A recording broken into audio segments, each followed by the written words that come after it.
제가 중고등학교 때 문학을 굉장히 좋아했습니다. 그래서 소설이며 수필이며 시며 여러 가지 책들을 많이 읽었는데, 그때 유행했던 것 중에 하나가 책을 대여해 주는 곳이 유행했습니다. 아마 제 기억으로는 그때 뭐 한 500원 내지 700원을 주면 책 한 권을 일주일 정도 빌려서 볼 수 있었습니다. 그때 그냥 문학만 좋아했으면 되는데 약간 허세가 있어서 어려운 책들, 꼭 읽어봐야 된다는 책들을 빌려서 일단 글자는 읽을 줄 아니까 일주일 내내 그것을 읽었던, 그리고 학교에도 가져가서 책상 위에도 얹어놓고 이런 안 좋은 습관도 있었던 것 같습니다. 그렇게 참 여러 가지 책들을 많이 읽었었는데, 그래도 그것이 좋은 습관이 되었던 게, 어떤 책들은 저에게 굉장히 큰 영향을 미치고 또 오랫동안 기억에 남는 책들도 있게 되었습니다. 그 중에서 제가 만났던 좋은 소설가 중에 한 분이 안정효라는 분입니다. 혹시 나이가 연배가 있으신 분들은 알 수도 있는데, 하얀 전쟁이라는 소설을 썼던 분입니다. 미국이 베트남 전쟁을 일으켰던 것을 비판하는 그런 내용을 썼던 하얀 전쟁이라는 굉장히 유명한 소설을 쓰셨는데, 제가 오늘 얘기하고 싶은 책은 그분의 다른 유명한 책 중에 하나인 음만은 오지 않는다라는 그런 책을 가지고 설교를 시작해 보려고 합니다. 이 두 소설은 영화로도 제작이 되었기 때문에 아마도 기억을 하시는 성도님들이 있을 것 같습니다. 이 음만은 오지 않는다라는 소설은 6.25 전쟁을 배경으로 하고 있습니다. 그 당시에 인천 상륙작전이 시작된 후에 강원도 금산이라는 작은 마을에 미군이 들어오게 됩니다. 마을 사람들은 이 미군들을 깃발을 흔들면서 환영을 했습니다. 그런데 시간이 지나서 이 마을에, 금산이라는 작은 마을에 혼자 살던 이 과숙댁이라는 사람을 이 미군이 겁탈하는 일이 벌어지게 됩니다. 그 일이 터진 후부터 마을 사람들과 미군들과 잦은 마찰과 실랑이가 생기게 되었습니다. 설상가상으로 이 미군 부대 안에 갈등 관계를 더 악화시키는 일이 발생했는데, 그것은 뭐냐면 여자들이 있는 클럽이 생기기 시작한 것이죠. 술집이 생기기 시작했습니다. 미군에게 겁탈을 당하고 더 이상 마을에 살 수 없었던 그 주인공인 언예라는 사람도 그 클럽에 들어가서 일을 하게 되고, 마을 사람들과 관계가 더 안 좋아지고, 또 이 미군 부대가 들어오면서 마을에 점점 안 좋은 일들이 생기기 시작했는데, 마을 아이들도 산과 들에 먹을 것이 많이 있음에도 불구하고 자꾸 이 미군 부대 쓰레기장을 뒤지는 일들이 빈번하게 발생했고, 또 가정을 충실히 섬기던 남편들도 아내 몰래 그 클럽에 가는 일들이 발생하기 시작했습니다. 이 마을 사람들 간에 원수 지는 일도 더 많이 생겨나게 되었던 것이죠. 그래도 이 금산이라는 작은 마을에 내려오는 전해진 이야기가 하나 있었는데, 그게 뭐였냐면, 나라가 어려워지고 또 사람들이 사는 게 힘들어지면 음마를 탄 장군이 나타나서 그 어려운 시절을 해결해 준다, 어려운 문제를 해결해 준다라는 이야기가 계속 전승으로 내려오고 있었습니다. 전쟁 가운데 고통을 받고 있던 이 금산이라는 작은 마을에 미군이 처음 왔을 때 그 사람들은 이 미군들이 음마를 탄 장군이라고 생각을 했는데, 지내보니 이 미군들은 그 음마를 탄 장군이 아니었던 것을 깨달았습니다. 그러면서 음마를 탄 장군이 오지 않을지도 모른다, 이런 생각을 하게 되었는데, 얼마 후에 중공군이 이 남북전쟁에 개입하면서 미군 부대가 이 금산이라는 마을에서 철수하게 되었습니다. 그때 마을 사람들이 정말 고백했던 게 뭐냐면, 음만은 오지 않는구나 라는 고백을 하게 되죠. 그러면서 그들도 피난길을 떠나는 모습이 이 소설의 마지막 장면입니다. 이 소설이 우리에게 이 소설을 통해서 우리에게 얘기하고 있는 것은 무엇일까요? 첫 번째 사실은 누구나 힘들고 어려울 때 나를 그 힘들고 어려운 상황으로부터 구원해 줄 누군가를 기다린다는 사실입니다.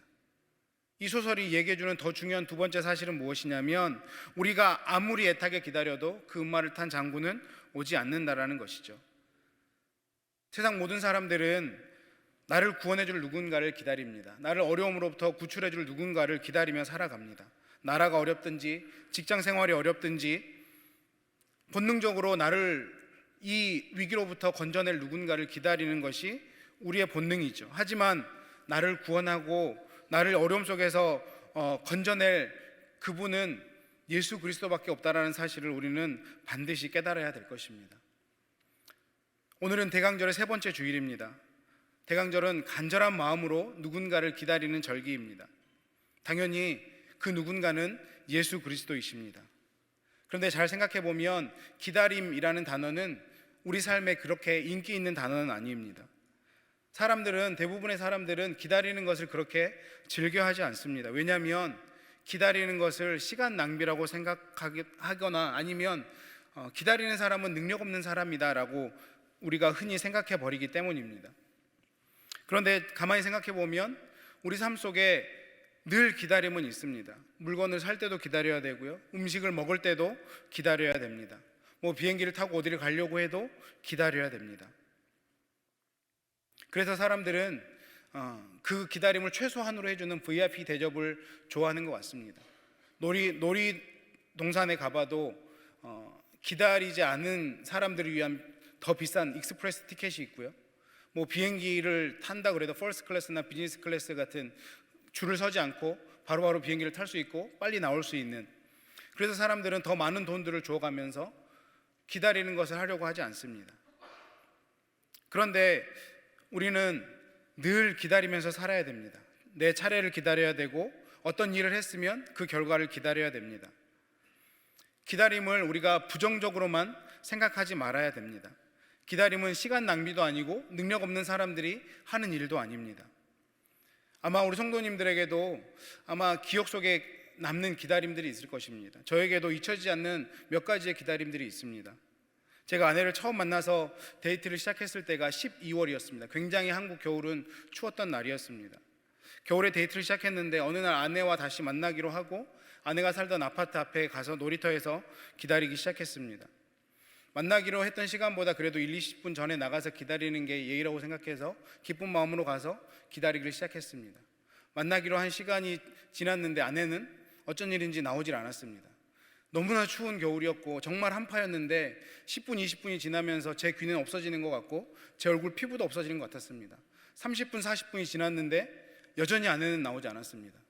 그날 결국 아내는 원래 만나기로 한 시간보다 1시간 넘게 저를 만나러 나왔습니다. 그때는 휴대폰이 있던 시절도 아니라서 제가 공중전화에 다녀오면 그 사이에 나올까 봐 어딜 갈 수도 없었습니다. 1시간이 그렇게 훌쩍 넘어버리고 정말 저는 거의 얼어 죽기 일보 직전에 아내가 나왔을 때 굉장히 조심스럽게 물어봤습니다. 무슨 일이 있었냐고, 왜 이렇게 늦게 나왔냐고. 그랬더니 아내가 이렇게 대답을 했습니다. 자기가 나오려고 준비를 하고 있는데 어떤 드라마가 시작했는데 너무 재미있어서 중간에 나올 수가 없었다고. 그때는 연애 초반이었기 때문에 그냥 참아졌습니다. 그런데 지금 생각해 보면 그때 참지 말 걸 하는 아쉬움도 살짝 있습니다. 그런데 이런 아픈 기다림 말고 즐거운 기다림도 있습니다. 아내가 먼저 저보다 유학을 나와 있었고 이제 결혼을 하기 위해서 인천공항에 들어왔던, 그래서 비행기에서 내려서 그 공항의 게이트를 나온 그 때를 기다리던 그 순간의 어떤 행복함, 또 제가 여기 와서 오랜 시간 유학 생활을 하고 이제 한 6년간의 유학 생활을 마치고 졸업식을 하기 위해서 어머니가 처음 달라스 공항에 왔을 때, 어머니 혼자 달라스 공항에 오셨는데 그때 제가 마중 나가 있었고 어머니가 그 달라스 공항의 문을 열고 나왔을 때 그 순간들은 굉장히 행복한 기다림의 순간이었습니다. 잘 생각해 보면 기다림은 사랑입니다. 사랑하는 사람을 만날 날을 손꼽아 기다리는 것도 결코 그것은 시간 낭비가 아닙니다. 결코 그것은 무능력한 것도 아닙니다. 집 나간 자식을 애타게 기다리는 것은 시간 낭비도 아니요 무능한 것도 아닙니다. 부모가 당연히 자식을 사랑하는 것이기 때문에 당연히 기다릴 수밖에 없습니다. 그렇기 때문에 기다림은 사랑입니다. 앞에서도 제가 말씀드렸던 것처럼 대강절은 예수 그리스도를 간절히 기다리는 절기입니다. 예수 그리스도께서 이제 다시 세상 끝날 날에 이 땅 가운데 오셔서 우리를 하나님의 백성으로 인도하기 위해서, 하나님의 나라로 인도하기 위해서 다시 오실 것입니다. 우리가 사용하는 달력은 1월 1일부터 시작합니다. 이스라엘 사람들은 6월절부터 시작하는 달력을 사용합니다. 그런데 우리가 교회에서는 교회력이라는 달력이 있습니다. 교회력 중에 가장 중요한 두 절기가 있는데 하나는 사순절이고 하나는 이 대강절입니다. 부활절과 연관되어 있는 절기가 바로 사순절이고 또 성탄절과 연관되어 있는 절기가 이 대강절입니다. 그런데 우리가 쓰는 달력에는 사순절이 먼저 나오죠. 부활절이 먼저 있고 또 성탄절이 나중에 있습니다. 하지만 교회력은 예수 그리스도의 나심이 먼저기 때문에 성탄절이 먼저입니다. 지금 우리는 한 해를, 교회력으로는 한 해를 시작하는 굉장히 중요한 시점에 와 있습니다.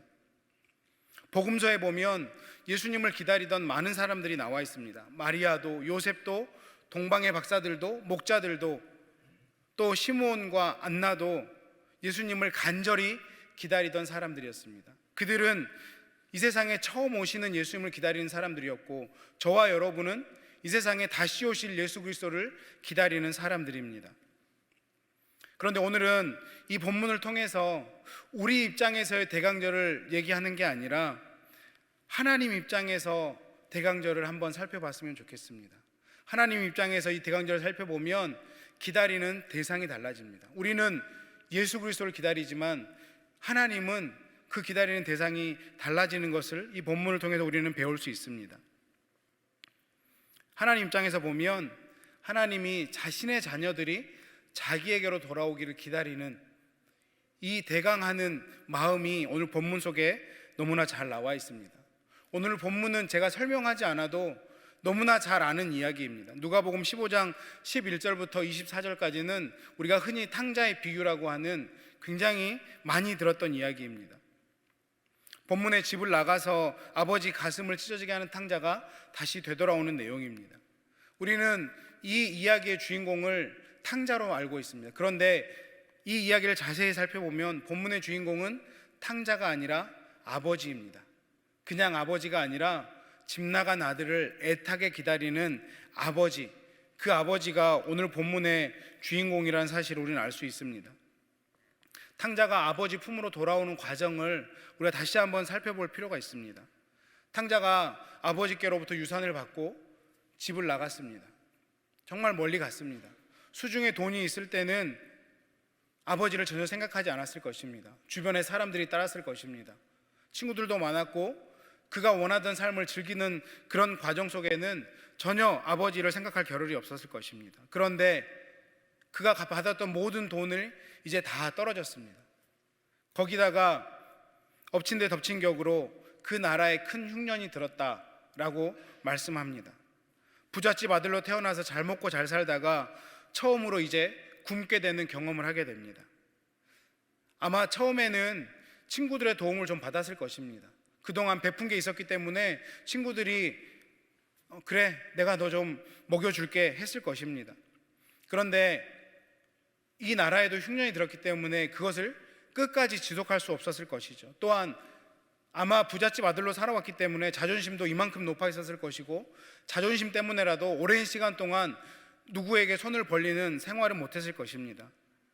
그러다가 어떤 사람에게 부탁을 했더니 어렵게 얻은 잡이 뭐냐면 들에서 돼지를 치는 일이었습니다. 그런데 그 일도 쉽지 않았던 것이 배가 고파서 돼지가 먹는 주염 열매라도 먹으려고 했는데 그것도 주는 사람이 없다라고 본문은 이야기하고 있습니다. 탕자는 배고픈 상태를 넘어서 굶주려 죽을 만큼의 그런 상황이 되었죠. 그냥 헝그리한 상태가 아니라 스타빙한 상태가 되었다라고 영어 성경은 표현하고 있습니다. 이제 곧 죽어가는 그런 상황이죠. 오늘 17절 말씀에 이에 스스로 돌이켜 이르되 내 아버지에게는 양식이 풍족한 품꾼이 얼마나 많은가 나는 여기서 주려 죽는구나 이렇게 얘기합니다. 굶어 죽을 이 상황이 되었을 때 이 탕자가 결심한 것이 무엇이냐면 내가 아버지께로 돌아가야겠다 이것을 결심하게 됩니다. 돌아가다가 죽는 한이 있더라도 아버지께로 돌아가서 그동안 내가 잘못한 일에 대해서 하늘과 아버지에게 고백하고 용서를 구하겠다. 이 아들이 이것을 결심하게 됩니다. 그러면서 아버지에게로 돌아가게 되죠. 18절과 19절 말씀에 내가 일어나 아버지께 가서 이르기를 아버지 내가 하늘과 아버지께 죄를 지었사오니 지금부터는 아버지의 아들이라 일컬음을 감당하지 못하겠나이다. 나를 품꾼의 하나로 보소서 하리라 하고 이렇게 말씀합니다. 아마 멀리 떠나온 만큼 돌아가야 되는 길도 아주 멀었을 것입니다. 돌아가다 죽을 수도 있습니다. 이미 굶어 죽기 일보 직전이었는데 그 먼 길을 돌아간다는 것은 결코 쉬운 일은 아니었을 것입니다. 그런데 이 아들이 어떤 생각으로 아버지께 가기를 결심했을까요? 아버지께로 가면 내가 적어도 굶어 죽진 않겠구나, 실컷 음식은 먹을 수 있겠구나, 이 생각으로 아버지께로 가기를 결심했을까요? 그렇지 않았을 것입니다. 이 아들이 아버지께로 돌아가기를 결심하는 것은 아버지 집에서 누릴 혜택이 있기 때문에 결심했던 것이 아니었습니다. 오늘 우리가 읽었던 말씀처럼 아버지께로 돌아가려고 했던 이유는 아버지께 사죄하기 위함이었습니다. 그것을 성경이 어떻게 표현하냐면 18절과 20절에서 탕자가 돌아가려고 하는 것이 아버지 집이 아니라 아버지께라고 표현하고 있습니다. 아버지 집으로 돌아가는 게 아니라 내 아버지 당사자에게 돌아가겠다고 성경은 그렇게 표현하고 있죠.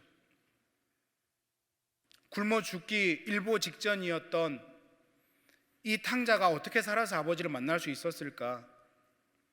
저는 그 힘이 바로 내 아버지는 지금도 나를 기다리고 있다라는 그 믿음이 탕자에게 있기 때문이었다고 저는 생각합니다.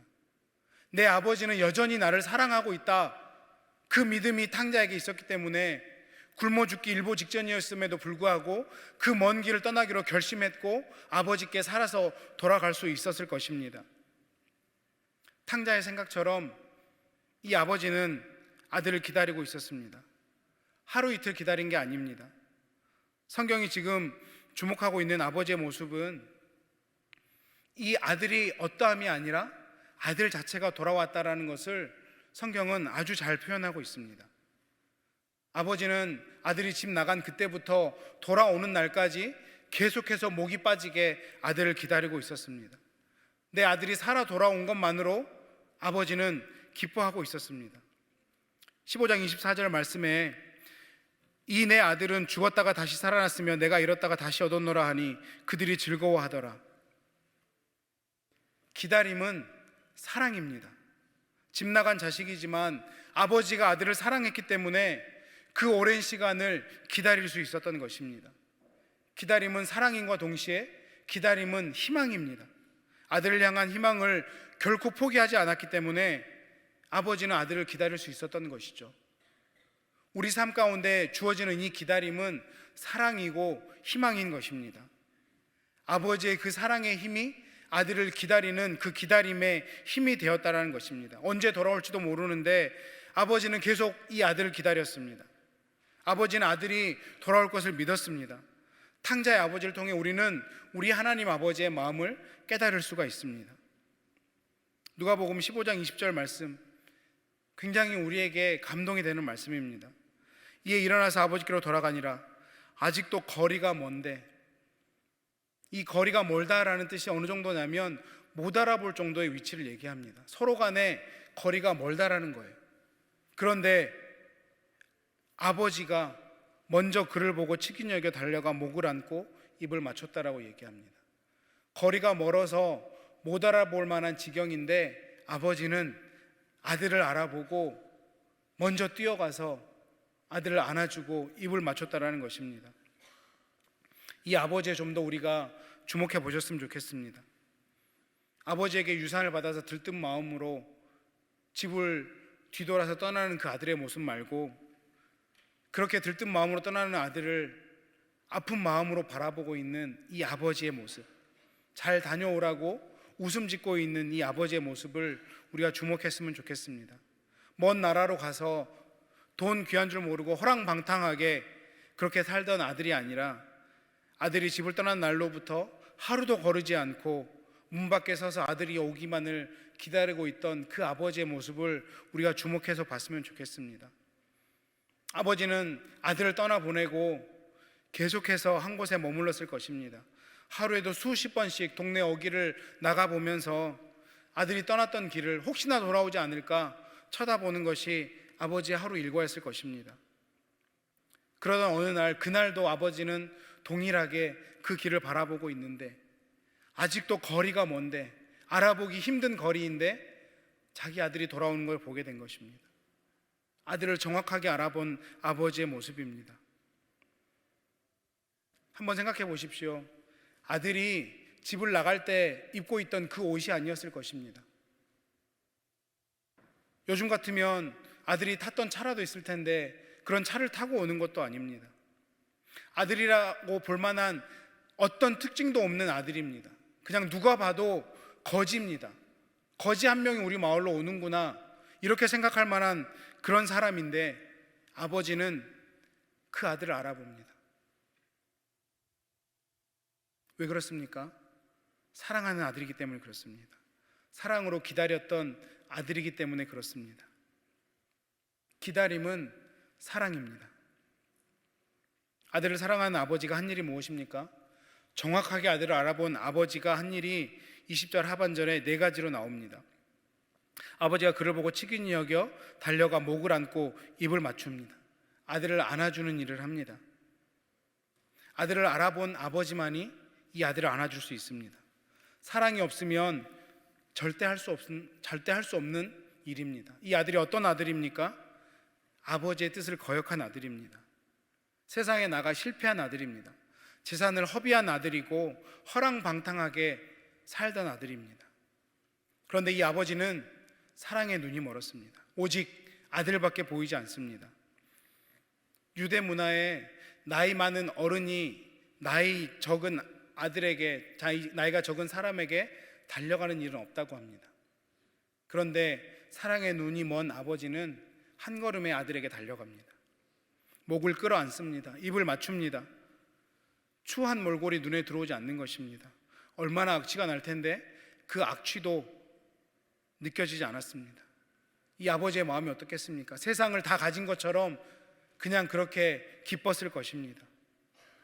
아들이 자신의 잘못을 아버지에게 고백하려고 합니다. 그런데 아버지의 귀에는 아무 소리도 들리지 않습니다. 그냥 아들이 살아 돌아온 것만으로도 아버지는 감사했습니다. 그리고 종들에게 큰 소리로 외칩니다. 22절과 23절 말씀에 아버지는 종들에게 이르되 제일 좋은 옷을 내어다가 입히고 손에 가락지를 끼우고 발에 신을 신기라. 그리고 살찐 송아지를 끌어다가 잡으라. 우리가 먹고 즐기자. 이것이 아버지의 마음입니다. 아들을 손꼽아 기다리던 아버지가 아들을 위해 준비한 것이 무엇입니까? 제일 좋은 옷을 준비했습니다. 반지를 준비했고 신발을 준비했고 살찐 송아지를 준비했습니다. 이 말씀을 잘 살펴보면 그냥 아무거나 준비한 것이 아닙니다. 아버지는 계속해서 준비하고 있었습니다. 제일 좋은 옷, The best robe라고 나오는데 그냥 그날 제일 좋은 걸로 가져와라가 아닙니다. 아들에게 맞는 옷을 아버지는 준비해 놓고 있었던 것입니다. 반지도 어떻습니까? 집안에 많은 반지가 있는데 아들이 낄 수 있는 반지는 아들 손가락에 맞는 반지입니다. 아버지는 그 반지도 준비해 놓고 있었습니다. 신을 신기는 이유는 무엇입니까? 이 당시에 주인은 신을 신고 종은 신을 신지 않았습니다. 너는 종의 신분이 아니라 아버지의 신분, 주인의 신분이라는 것을, 그 신분을 회복시켜주기 위해서 신을 신겨주신 것입니다. 마지막으로 살찐 송아지를 끌어다가 잡으라고 했습니다. 어떤 송아지입니까? 그냥 살이 많은 송아지가 아니라 이 정관사 더가 영어에는 붙어 있습니다. 많이 있는 송아지 중에 한 송아지가 아니라 바로 그 송아지. 이거는 무엇을 얘기합니까? 종들이 어떤 송아지냐고 이 아버지에게 묻지 않습니다. 아마도 좋은 송아지가 보이면 종들에게 수백 번, 수천 번 얘기했을 것입니다. 내 아들이 돌아오면 저 송아지를 내가 잡을 것이다. 저 살찐 송아지를 내가 잡아서 잔치를 벌릴 것이다. 종들은 이미 그 주인의 말을 100번, 수천 번 들었기 때문에 어떤 송아지냐고 묻지도 않고 그 송아지를 잡은 것입니다. 아버지의 마음은 사랑으로 가득 차 있었습니다. 왜 그렇습니까? 집을 나갔다 돌아온 그 아들 때문이었습니다. 사랑하는 성도님 여러분, 지금 우리는 예수님을 기다리는 세 번째 대강절 주일을 지내고 있습니다. 우리가 예수님을 간절히 기다리는 것처럼 하나님도 지금 누군가를 애타게 기다리고 계십니다. 어찌 보면 우리가 예수님을 기다리는 것보다 하나님이 우리를 기다리는 그 기다림이 훨씬 더 간절하고 애탈지 모릅니다. 하나님이 지금도 그렇게 간절하게 애타게 기다리는 사람이 누구입니까? 집을 나간 아들입니다. 아버지 품을 떠난 우리가 바로 그 존재들입니다. 하나님의 품을 떠난 우리를 하나님은 지금도 기다리고 계십니다. 신앙생활은 무엇입니까? 아버지의 집, 교회 오는 것이 신앙생활이 아니라 아버지께로 돌아오는 것이 신앙생활입니다. 아버지께 돌아와서 그 아버지의 사랑 안에서 살아가는 것이 올바른 신앙생활입니다. 내가 아무리 오랫동안 교회를 다니고 있어도 한 번도 이 아버지의 사랑을 느껴본 적이 없다면, 둘째 아들이 그렇게 허랑방탕하게 살고 거지가 되어서 그렇게 집으로 돌아왔는데 아버지가 한 걸음에 달려 나와서 안아주고 입을 맞춰주고 새 옷을 입혀주고 잔치를 벌려주는, 기대할 수 없었던 그 사랑, 아버지의 그 사랑을 느껴본 적이 없는 분들이 계시다라면 하나님이 아직도 그 영혼은 기다리고 있는 영혼인 것입니다. 하나님은 우리가 하나님과 친밀한 관계를 맺기를 오늘도 여전히 기다리고 계십니다. 일주일에 한두 시간 하나님이 집에 잠시 왔다 가는 사이가 아니라 아버지 되신 하나님 앞에 마주 앉아서 도란도란 나의 이야기를 얘기하는, 이런저런 얘기를 나누고 정말 깊은 얘기를 나누는, 사랑을 나누는 그런 관계를 하나님은 오늘도 원하고 계시고 기다리고 계십니다. 12월 정말 바쁘시죠? 올해를 어떻게 마무리해야 될지, 내년을 어떻게 계획해야 될지, 그런 것들로 정말 정신없이 바쁘실 것입니다. 목사인 저도 정말 바쁜 하루하루를 지내고 있습니다. 그래서 이 설교가 어찌 보면 저에게 가장 먼저 하는 설교입니다. 내가 정말 그 하나님 앞에 나아가서 오늘 내가 나의 삶을 주님 앞에 얘기하고 하나님과 그 친밀한 관계를 맺고 있는가. 저는 아직 자녀가 없어서 100% 공감은 못하지만 제가 생각하는 이 세상에서 가장 아름다운 장면 중에 하나가 아무 생각 없이 아버지에게로, 어머니에게로 달려오는 어린 자녀들의 모습일 거라고 생각합니다. 아버지의 그 밝은 표정, 어머니의 밝은 표정, 세상 그 무엇으로도 바꿀 수 없을 것입니다. 저는 그것이 동일하게 하나님과 우리와의 관계에서 원하는 모습이라고 저는 생각을 합니다. 하나님께서 오늘 그렇게 두 팔을 벌려서 사랑하는 자녀가 내 품에 와서 안기기를 기다리는 그 마음으로 우리를 기다리고 있습니다.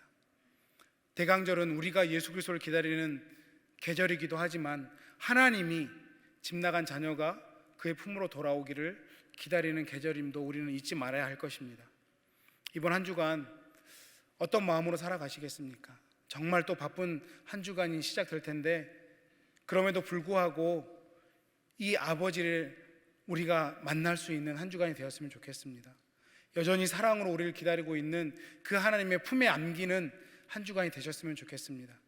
그래서 그 사랑 때문에 이번 한 주간도 승리하시고 다음 주에 이 자리에 나와서 더 뜨겁게 하나님을 예배하는 저와 여러분 되시기를 주님의 이름으로 축원합니다.